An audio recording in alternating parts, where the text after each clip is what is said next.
Hey everybody, today we're going to be talking mixed reference albums. So, just as a caveat, these aren't all my favourite albums per se. They're albums that I will reference because they're extremely well mixed or well mastered or whatever. And some of them are my favourite albums. But largely it's because they're just very good reference points. So don't take this as a personal list of just music I like, although I do like all of it. It's more a list of things that you can take from a given genre, measure against what you're doing, and say, okay, is what I'm doing measuring up to this reference? Is it as good as, is it as clear, as punchy, or whatever? And it just gives you a way of kind of calibrating yourself, calibrating your ears, because it's very easy when you're mixing, particularly if you're mixing for long periods of time, to go away and come back and not really have any objectivity because you've just been listening to the same thing over and over. You've gotten used to the sound, so the sound sounds normal to you, if that makes any sense. So reference tracks basically break that up, give you a little bit of objectivity and something to reflect upon. Now that doesn't mean that you're always going to be able to get your stuff up to scratch or as good as the reference track. For a lot of us, if we're amateurs, if we're mixing in a bedroom or whatever, that's just not going to be possible. But it gives you a goal to aspire to, and whatever you can do to reach towards that goal will, generally speaking, make your mix better, provided it's in the same genre.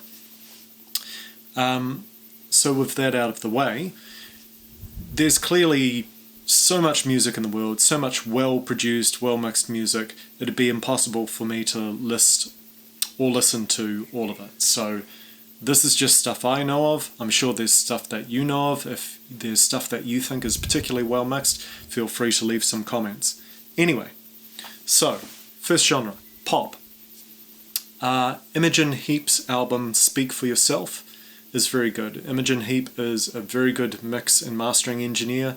She's known for having a bit more of a delicate touch in terms of dynamics and compression and that sort of thing, without having mixes that sound flat and uninspiring. So she's very much worth emulating.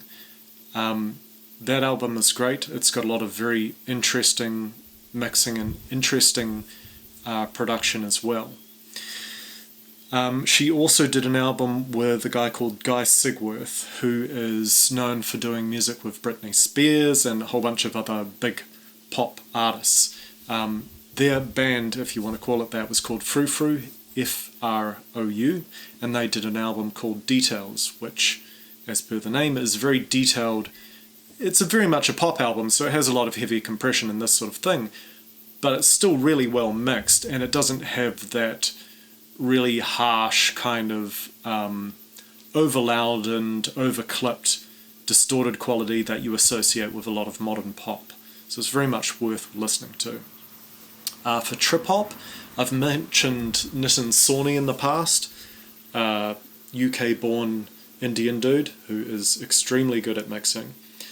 He does a lot of great work in terms of creating layers in his mix and really creating focused channels for the different instruments in terms of where they fit into the song, in terms of the EQ spectrum. The main album I'd recommend of his is called Prophecy, but a lot of his other work is very good as well. He did a later album called Filtre, spelt Philtre, which is also very well mixed, but a little bit more modern and a little bit more, I would say, more compressed than Prophecy. Also worth mentioning in the trip-hop genre is Massive Attack, their album Mezzanine. It's kind of a landmark in terms of trip-hop. It's when trip-hop really hit the mainstream, and it's quite dark. It has a very dark feel to it, but it's also very muscular, strong-sounding, well-mixed album. It's worth listening to. For industrial stuff, you can't really go past Nine Inch Nails, particularly the Fragile or the Downward Spiral, for different reasons. The Fragile is very cinematic, has a lot of dynamic movement, a lot of dynamic range, a while essentially still being kind of an industrial metal album. But there's lots of peaks and troughs in the mixing, and there's a lot of instrumental stuff in there which is really worth listening to as reference points.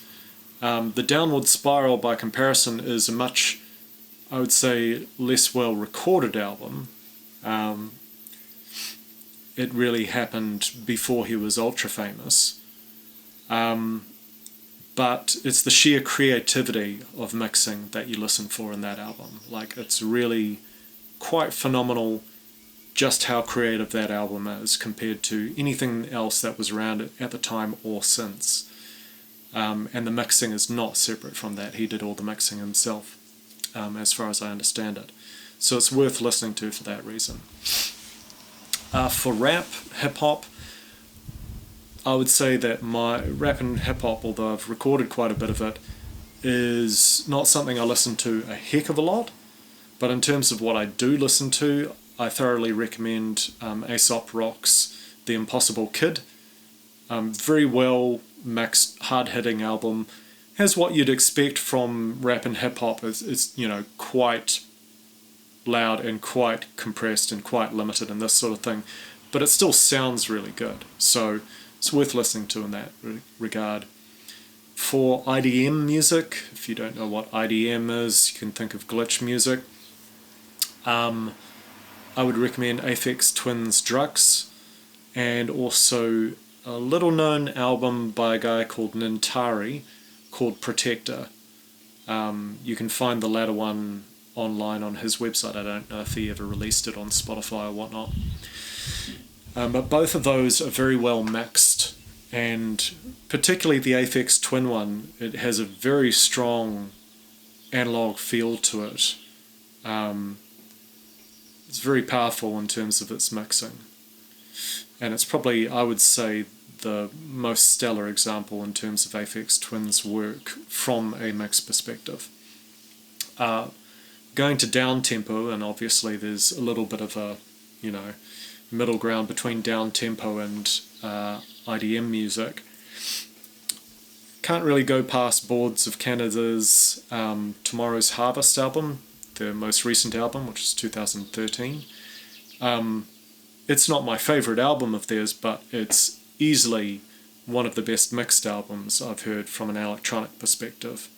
Very well recorded, very much worth listening to, and not overdone in terms of the mastering. Like, it's of a reasonable volume, but it's not. Some of their other work is a little bit more overcompressed in the mastering, and that's not to denigrate their other work, because I like albums of theirs more that aren't that album. But anyway, also I have to recommend a guy called Ochre, and particularly his albums National Ignition and Midsummer Nice Dream. I've mentioned him before in terms of mixing and stereo separation, but he is phenomenal in terms of stereo separation and stereo placement in the mix. He'll have stuff that's in the center and stuff that's out here, out here, out here, and then here, and then here, and then here. And he really does some phenomenal work in terms of taking synths and making them extremely wide, like wider than you think would be possible in a stereo mix, just through various tips and tricks and techniques, which I went into a little bit in the stereo spectrum video. But he's just very well mixed in general anyway. He's just particularly good on that one point. Moving on to indie music. So really, when we say indie, we're sort of talking downbeat pop, really, aren't we? Or melancholic pop, or something like that. And sometimes it's lo-fi, but sometimes it's not, yeah? My first recommendation is a band called Men I Trust. If you're not familiar with them, they're from Canada, Montreal, I think. And they have kind of this woozy mix of jazz, melancholic pop, more sort of wave pop kind of feelings, like Cocteau Twins sort of influences. And they're real sticklers for recording quality and for mixing quality. They do it all themselves, and they're very good at it. Their two most recent albums, Oncle Jazz and Untourable Album, are both extremely good mix-wise. They're not over the top in terms of mastering. There is actually like feeling and dynamic range in it, and they're well worth listening to. Untourable Album of the two, I would say, is probably the better mixed album overall, but it is a slightly more classically mixed album. Like it's a bit more produced than Oncle Jazz, which has a little bit more of a jazz soul kind of quality to it. I also recommend, of course, Bon Iver's first album, not because it's super well mixed by what you'd call modern standards, but because it has a particular sound to it due to the way that he mixed it, which was a very lo-fi way, that creates a very strong, specific feeling. And it's a good example of how, you don't necessarily want everything to sound crystal clear and clean and pumped up and compressed and separate and whatever. And certainly like 60s, 70s albums weren't all crisp and clear and whatever, but they have a particular sound to them, a particular feel.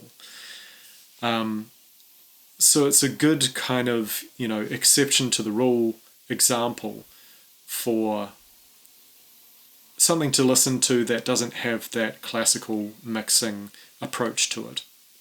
And if you're doing stuff that is deliberately aiming for that lo-fi, muddy kind of territory, it's a nice example of doing a mix that is kind of lo-fi and where everything's sort of gelled together and not separate, but which still sounds really good. So it's worth listening to for that reason.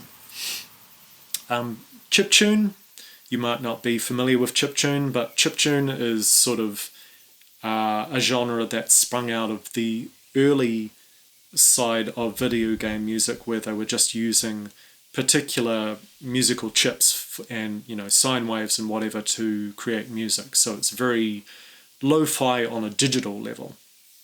I don't listen to a heck load of chiptune, but the one that I would recommend is the Fez soundtrack by a guy called Disasterpeace. That is extremely good, very well mixed, very well balanced, very much worth listening to. Moving on to soft rock, bit of a leap from chiptune, but whatever. So when we say soft rock, we are generally talking stuff that is more 70s, 80s, and maybe 90s, but soft rock sort of died in the 80s per se. So we're talking rock that isn't so hard, that kind of has a softer tone and a softer focus, but still has some of those rock elements.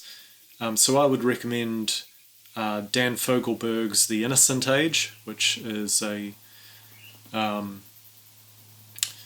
like a double album, and it's got a lot of material on there, but it's a really good example of that early 80s, sort of late 70s sound,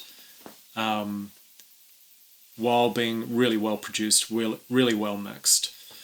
And they've done a modern remaster of it, which is really good. It's not remastered in the sense of make it louder, it's remastered in the sense of taking it from the tapes again and actually doing a proper job without messing with the dynamics.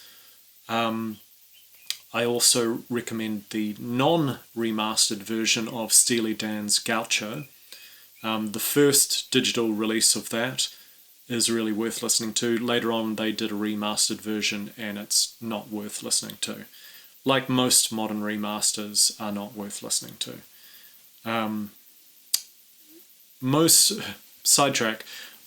remasters that I've heard of older albums are processed in such a way where you can hear everything and feel absolutely nothing.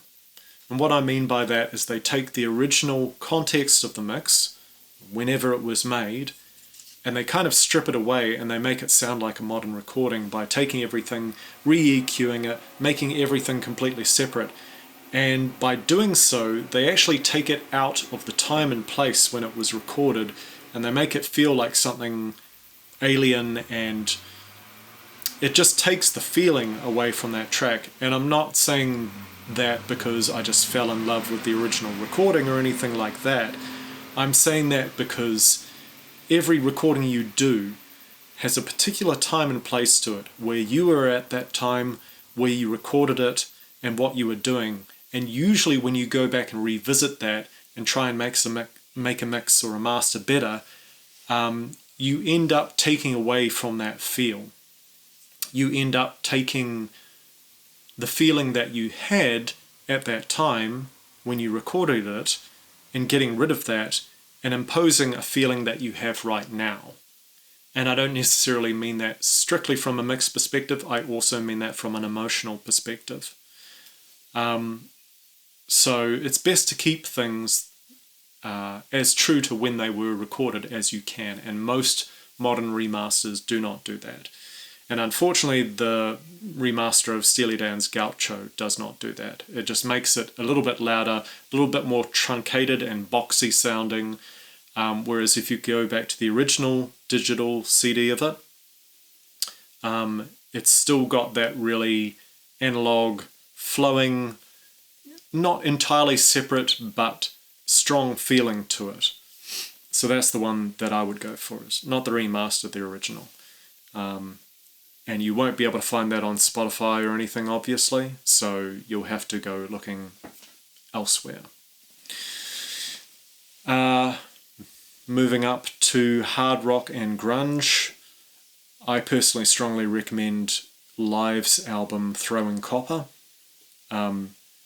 It's a pretty ballsy hard rock / grunge album, but it has a lot of dynamic range on it, and it's really solid and hard-hitting without being overly compressed or limited.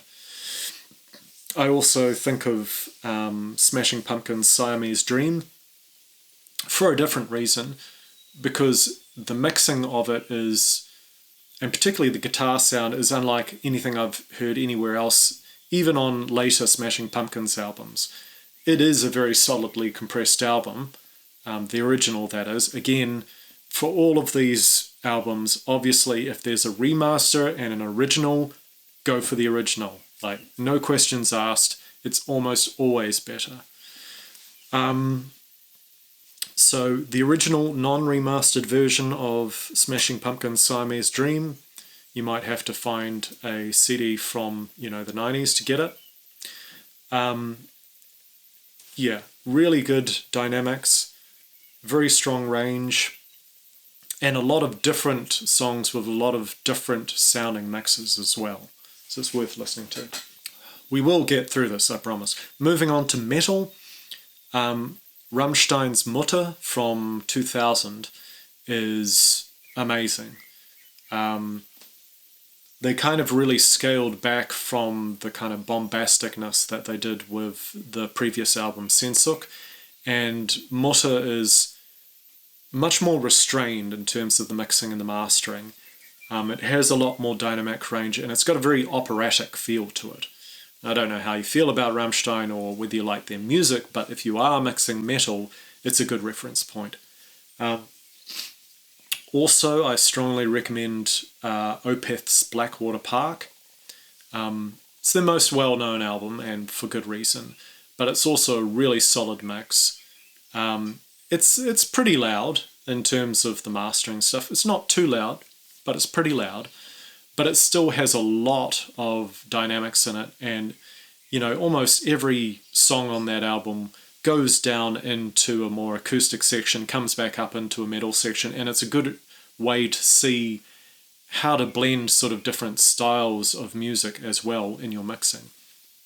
On the more extreme end of things, I would recommend Mick Gordon's soundtrack for Doom 2016, the game. I don't recommend the digital version. I also don't recommend the high definition 24-bit digital version. I recommend the audiophile version, which if you look out there on YouTube, you'll find it. And it's basically just a rip of the vinyl.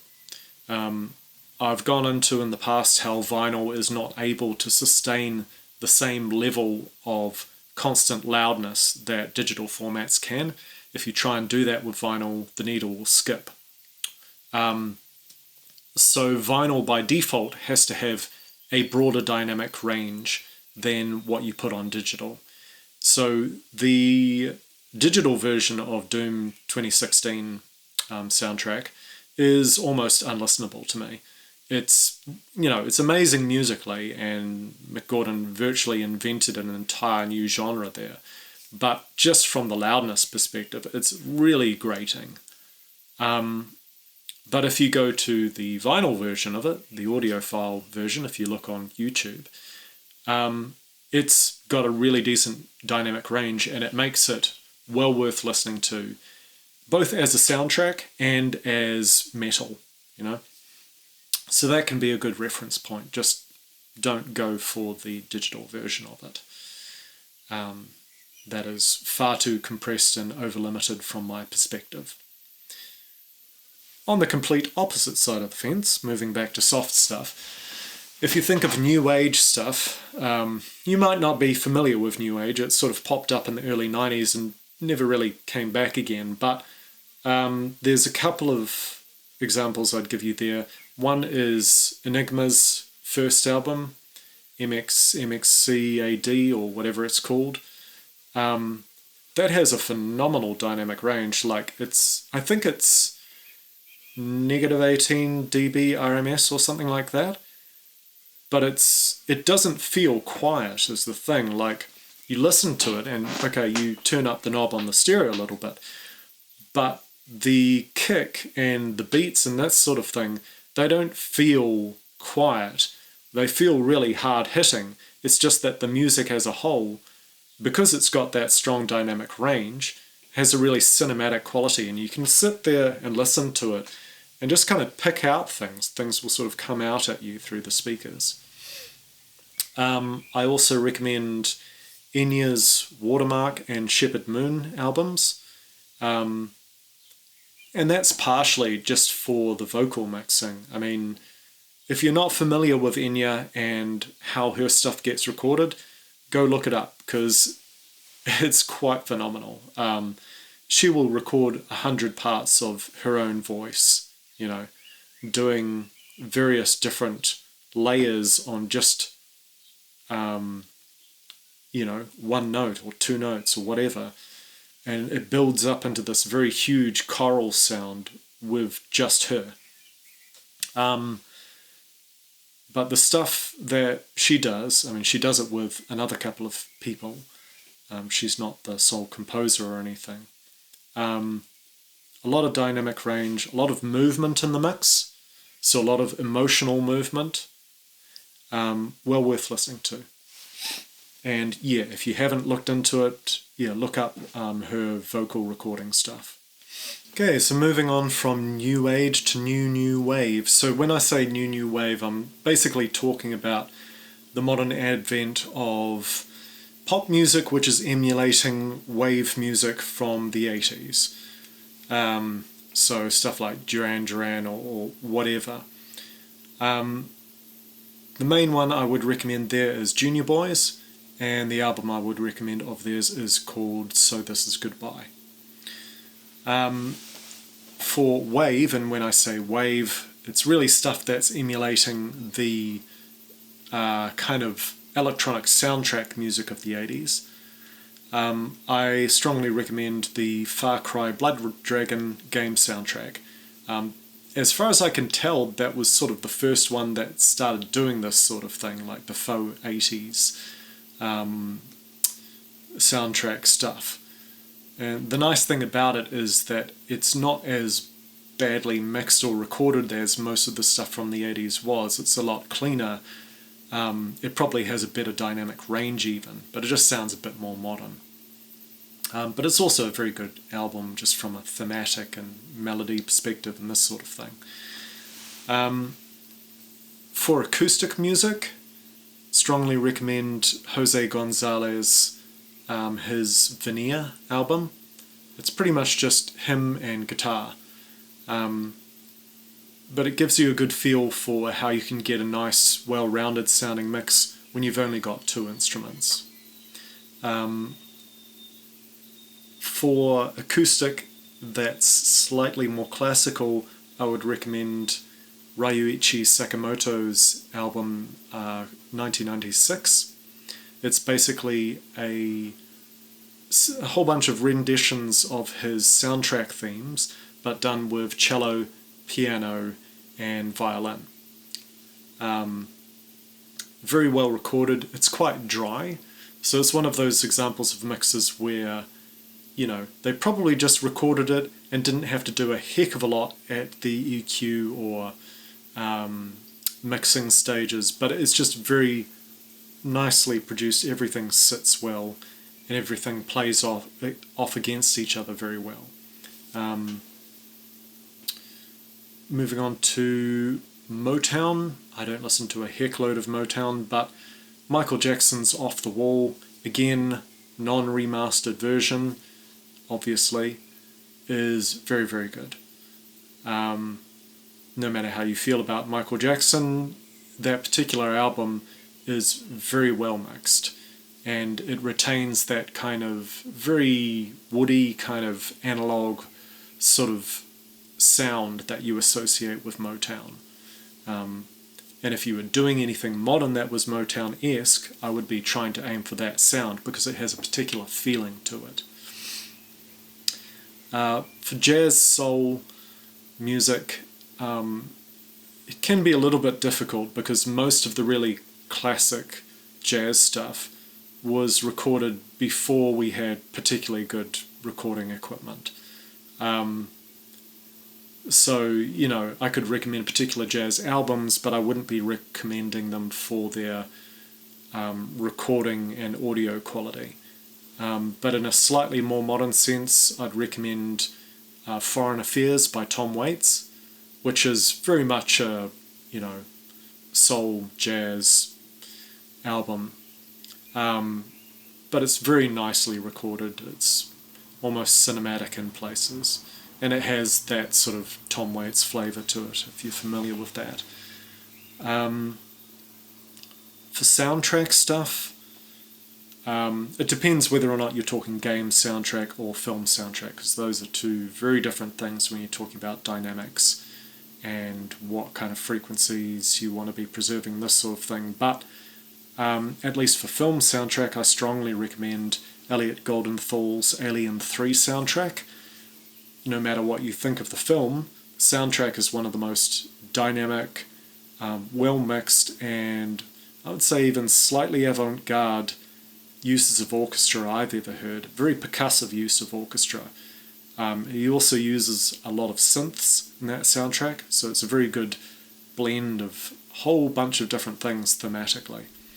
But mixing-wise, it's very good to listen to. Very easy to listen to. Yeah, very good work in general. His Interview with the Vampire soundtrack is also very good, although I would say the mix is not quite as good as the Alien 3 one. Moving on to dubstep and brostep. Just to clarify, when I say dubstep, I mean the original UK dubstep, which is a very downbeat sort of thing. And when I say brostep, I mean the USA thing where it's very upbeat and hard-hitting.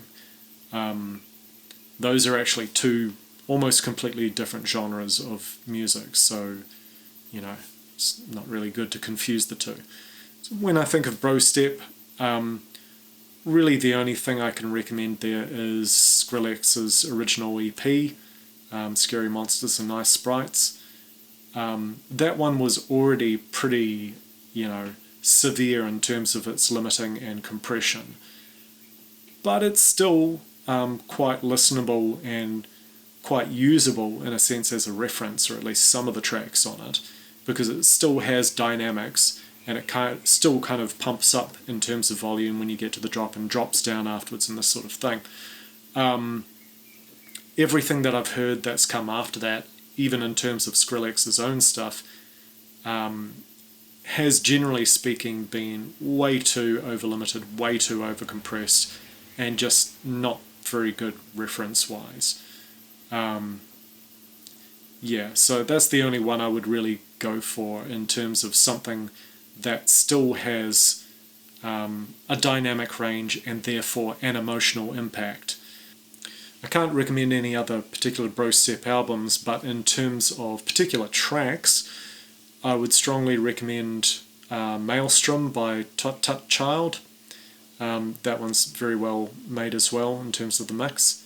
But to be honest, most of the stuff that's out there is overloud and overcompressed and just not very good as a reference. Sorry.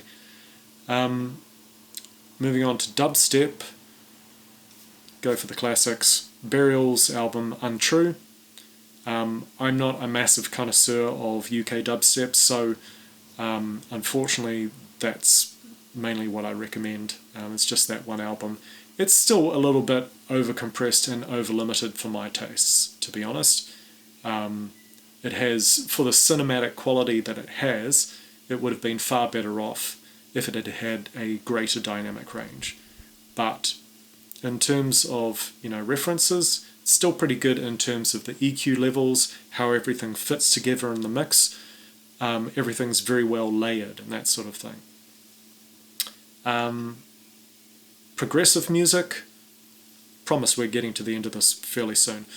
When it comes to progressive music, I don't listen to a heckload of progressive music, and there's probably people out there who could give you much better references than myself, but in terms of modern progressive music, Steven Wilson's first album, Insurgents, is very good mix-wise. It's also extremely varied mix-wise because the songs are very varied. His later album, Hand Cannot Erase, is also extremely well mixed, but somewhat ironically, I would say that it's an example of an album that is too well mixed. It's over-mixed, and it's clean to the point of being polished to death. Like, it's extremely precise. Everything is in its own space.